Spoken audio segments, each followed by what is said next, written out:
Hi folks, I said I'd give you a follow-up with the potato harvest. Now I've gone through the area where I planted the potatoes from that other video in the spring. Research back and reference at what I did. And this is the bulk of what's there.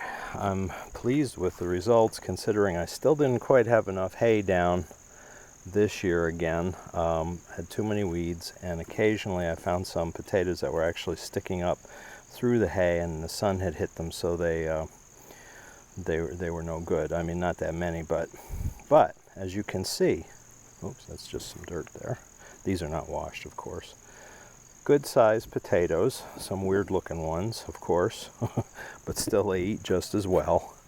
Very nice sized potatoes. There were a couple in here that were even bigger yet than that. I wanted to show you. I mean, these are monster potatoes, but there are some small ones and some weird looking ones mixed in. There were some that had some wormholes in them that I had to pitch. I don't know what I can do about that because they were underground, and I did pick these before they were in the ground too long because the plants just died off a couple of weeks ago, the last of them. I was waiting till they almost all died off. I had all died off before I started picking these. So I don't know, this might be 25-30 pounds of potatoes. I'm not unhappy about that. And as I've said before, don't wash these when you pick them if you want to store them.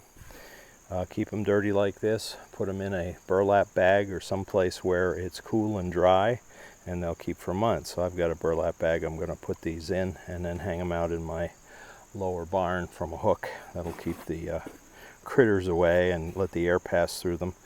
And then throughout the course of the winter, when we want potatoes for supper, I'll go out, grab a couple, and we'll be good to go.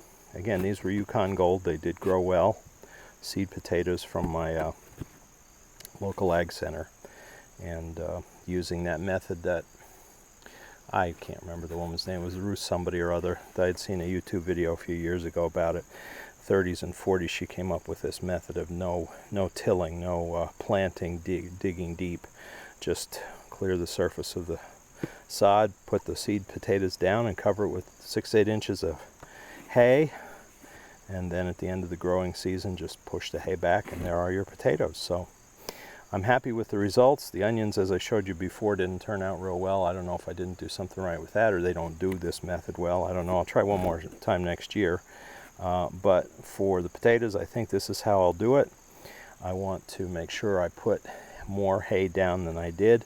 I think I just need to make sure I have a good bed down first, and then after the plants come up through, hit it with a second topped, maybe a couple more inches, just enough so that it's thick enough that only the potato plants can come up through to grow and not the weeds.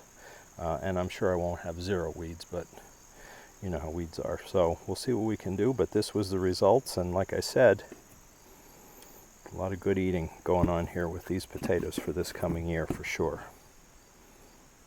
All right, thank you for watching, and we'll come back to you with a couple more harvest videos. We're not quite done with the harvest yet, and we'll show you the end results of this year of country living on a shoestring. Please tell people, friends, family about our page, and please like, subscribe, hit the notifications bell. You know the drill. Thank you so much for supporting us.